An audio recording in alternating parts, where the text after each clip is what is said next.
And we're back with another team-specific breakdown for the Seattle Kraken expansion draft coming up this summer. And I know that last one got a little bit long with the Devils, so I'm going to try to keep this one a little bit shorter. So we'll see how that goes. And today we are going to be talking about one of the most exciting teams of the 2020 NHL season in the Philadelphia Flyers.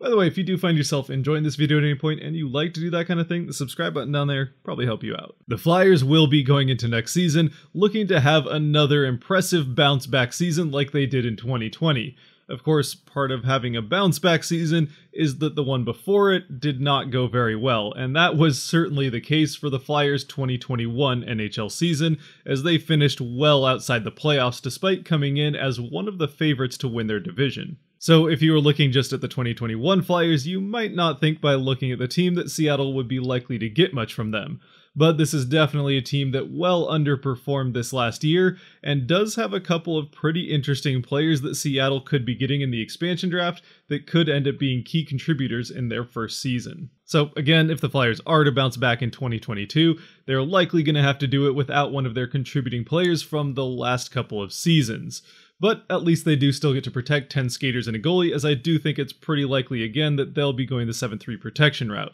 which means on the forward end, guys like Claude Giroux and Kevin Hayes who have no movement clauses will have to be protected and would probably be without them. And of course, especially with 7 slots, guys like Jacob Voracek, Travis Konechny, and Sean Couturier also are all pretty likely to end up protected. Plus, even with a bit of a down season, I would have a hard time seeing them let a guy like Oskar Lindblom be exposed to the Kraken. Then that 7th and final slot does have a couple of options. There's the 22-year-old center Nolan Patrick, who does seem like a player that the Flyers would not want to see leaving them for free, but he also is currently set to be an RFA as they have yet to extend him for the 2022 season, though they will do that at some point. The question is whether or not it happens before the expansion draft. If it doesn't happen before the expansion draft and they're willing to risk Seattle taking him as an RFA, then they can protect James Van Riemsdyk. And considering that if they were to go that route, they would still meet the exposure requirements on the forward end as they still have 2 other guys with contracts through next season, I think that probably would be the way that they would go because JVR certainly was one of their better players this last year. Plus, even though he is on the older end at 32 and does have a contract worth $7 million per year, there's only 2 years left on that contract and he's still producing for them, so I'm not sure they're too worried about how that contract's going to look as it gets towards the last year. And moving straight over to the defensive end, there's a similar situation going on here, as both Ivan Provorov and Philip Myers are very likely to get 2 of those 3 protection slots. Then that third one could easily go to Travis Sanheim, but again, he's another guy without a contract extension for next season just yet, as he's set to be an RFA, so they could again gamble that Seattle wouldn't take him as an RFA without a contract for next season and instead protect Shane Gosta Spears. And again, doing that is very much an option for them as they are again covered as far as exposure requirements with still 2 other guys signed through next year. And then in goal, even if not all of the Philadelphia Flyer fanbase is particularly happy with how his 2021 season went, Carter Hart is the obvious protected player here. And real quick before we start getting into talking about the players that could be available for the Kraken to select from, it is worth mentioning that Joel Farabee is exempt from the draft, so the Flyers don't have to worry about protecting him on the forward end. But starting now on that forward end with some of the players the Kraken could end up taking, again, that 7th protection slot probably just comes down to how risky the Flyers feel like being with Nolan Patrick, who is set to be an RFA. Now, it does have to be said that even with him set to be an RFA at the end of the season, and even if he were to stay that way going into the expansion draft and then have the Flyers sign him afterwards, it still might be crazy to think that they would risk exposing him instead of JVR, especially considering he is their 2017 first-round pick, and at the age of 22, the center has already played in 3 full NHL seasons. Well, full. I mean, the last 3 years have been kind of weird, but still. I guess just 2 years, but it has felt like a long time since we had a regular season. And honestly, the only reason it's even worth thinking about is that this last season did not go very well for him. I mean, it didn't really go well for most of the team, but he only had 9 points on 4 goals and 5 assists in 52 games, which is not very good considering the previous 2 seasons. He had 30 and 31 points in just over 70 games in each one of those seasons, with 13 goals in each. So this last season certainly was a steep drop off from what he was able to do in his age 19 and 20 seasons in the NHL. But even with that said, and even considering I just protected JVR over him a minute ago, I'm still not sure that it's going to be enough for the Flyers to risk exposing him to Seattle even without an extension, as Seattle could still very well select him even with him set to be an RFA. Of course, with him protected though, that does likely expose James Van Riemsdyk. The 32-year-old who was drafted second overall by the Flyers back in 2007 has played now in 12 NHL seasons, now having been back with the Flyers for a few years after playing a number of years in Toronto for the Leafs. In that time, he's played in 797 games with 524 points on 264 goals and 260 assists. So he has been a pretty solid 2 points every 3 games type of player at the very least, and is usually somewhere around 20 goals if not over it, and even with a couple of 30 goals seasons in there for Toronto. And granted, it has been a couple of years since he reached 20 goals, but the last couple of seasons have not quite gone the full 82 to say the least, so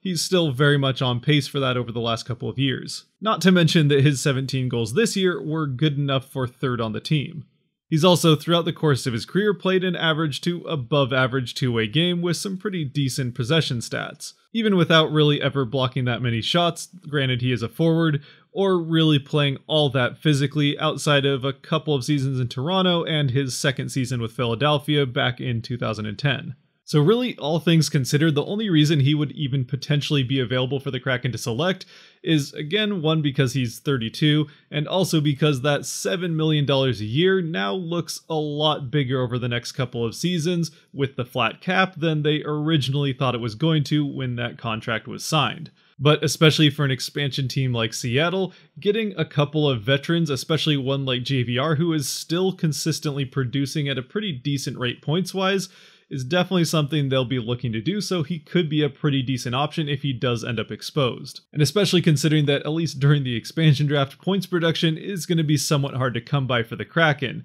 which is why I think if exposed, JVR is probably the most likely forward the Kraken would take from the Flyers. But there are a couple of other options on the forward end if the Kraken don't want to go the JVR route or take an RFA if Nolan Patrick is available. However, neither one of these guys are going to offer the points production potential that either one of those two could. The first such option, and certainly one that I've seen talked about as a potential selection from the Flyers, would be the 25-year-old Nicholas Abekubel. Now, like I said, he's not much of a point scorer with now 95 NHL games across 3 seasons where he has just 27 points on 10 goals and 17 assists. But what he does offer is a much more physical game than the Kraken would likely to get from one of those other two more point-scoring type of forwards. Something that he has been more than happy to demonstrate over the last couple of seasons, with over 80 hits in his 36 games last year, and then 120 hits in the 50 games he got in this season. Plus, considering his possession stats are right around average to slightly above average, he is exactly the type of player that you might want on a third line, and at 25 still has plenty of hockey ahead of him. Plus, at least for this next season, which is the last on his current contract, he is pretty affordable at just over $1 million. But if it's a physical forward that the Kraken want and on an affordable contract with some control, Scott Laughton can definitely offer that. The 26-year-old center, who is a former first-round pick, has well over 100 hits in each of the last 4 seasons, even with the last couple being quite a bit shorter, including 141 hits in the 53 games that he played in the 2021 season. Plus, he does come with at least a little bit more points production with his 126 points in 374 career games, including just falling short of his 4th straight 10-goal season with 9 this last year. But while he is more experienced at the NHL level, isn't much older, is more physical, and produces more points, the one place he doesn't have Abekubel beat is with his possession stats, where, especially if you're a believer in Corsi for percentage, he is certainly not going to impress anybody there with a career 47.5. But also remember that cap space is currently worth more and more important than it has ever been in the NHL,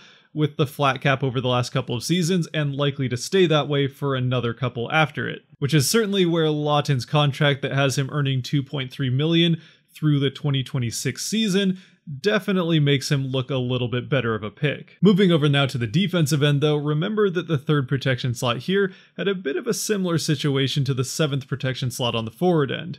where there's a guy like Travis Sanheim who otherwise would be protected is set to be an RFA at the end of the year, so it will come down to whether or not the Flyers want to risk exposing him without a contract and try to sign him afterwards. I mean, they wouldn't have any trouble signing him afterwards, again, because he's an RFA. The only question would be if Seattle wants to select an RFA. The now 25-year-old left-shotted defenseman has at this point played in 4 different NHL seasons, where he has 255 games played with 85 points on 22 goals and 63 assists, so pretty decent points production from a young defenseman. Plus, he has definitely shown that he's more than happy to get in the way of shots. And he also definitely continues to shine when you look at his possession stats, where he has a career Corsi for percentage of 51.8, but outside of the 18-19 season has been well above 50 in each year, with a 54.1 in this most recent season. And then with his expected plus minus, again in this 2021 season, even in spite of the struggles that the Flyers had,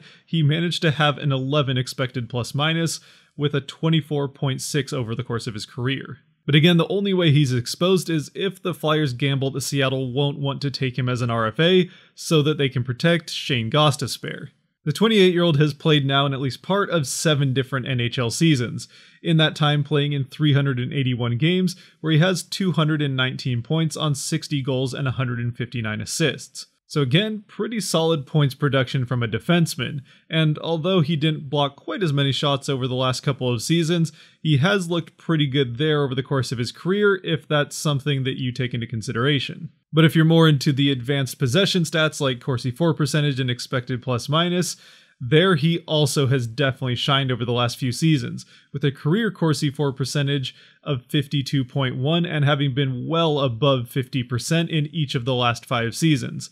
Plus a career expected plus minus of 23.7, having been positive in every year except for his first, where he only played in a couple of games, and last year where he had a negative 2.3. But again managed a 5.5 even on the Flyers as they were this season. Overall, to me, Gosta Spears is probably the most likely pick that the Kraken end up going with if he is exposed. But again, there is still that situation that could see him protected and leaving Sanheim exposed without a contract, trying to sign him after the expansion draft. If that is the case and the Kraken don't want to take an RFA, then there still are again a couple of options on the defensive end. And once again here, the name of the game is physicality, as easily the best option outside of Gosta Spears and Sanheim would be Robert Hagg. The 26-year-old former second-round pick has played in at least part of 5 different NHL seasons, where he has played 236 games with 47 points on 13 goals and 34 assists, so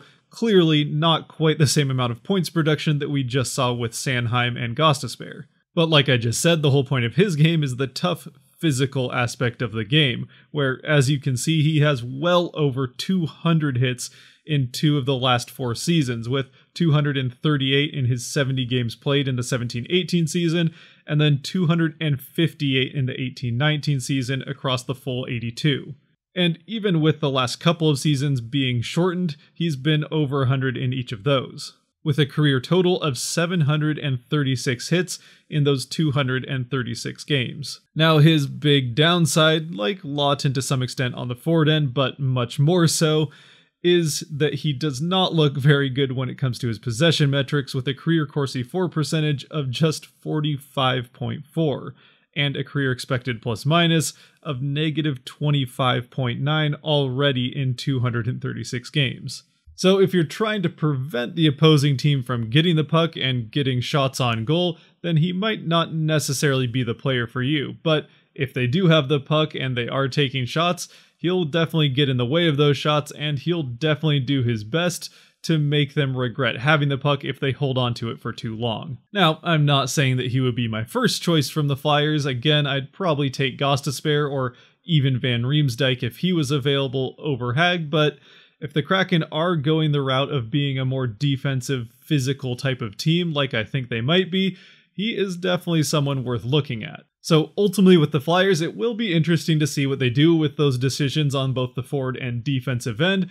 about potentially exposing a couple of RFAs. If they choose not to, then either Gosta Spears or Van Riemsdyk. Personally, again, I'd probably rather have Gosta Spears between the two, but either one of those would be good options. Otherwise, there's a couple of physical forwards or a very physical defenseman that they could also take. As far as any potential side deals or trades between the Flyers and Kraken go, again, I don't think it's particularly likely to happen here. It's not going to happen with a ton of teams, and I don't know that the Flyers are one of the teams that's so desperate to keep things the way they were last year, especially considering how last year went, to make a deal with the Kraken in order to keep a player like Gosta Spears or Van Riemsdyk, if that is who they're trying to protect. But if they were for some reason to want to make a trade, they have a couple of prospects and they aren't missing any draft picks, though they don't usually trade those too often. So again, there's options there, but I don't think it's particularly likely to happen. With that said though, I think we have just about reached the end of this one, and I do think I actually managed to keep this one a bit shorter, or at least shorter than the last couple anyway. I mean, that certainly is helped out a bit by the fact that the situation for the Flyers when it comes to the expansion draft is quite a bit more straightforward than it is for a lot of other teams,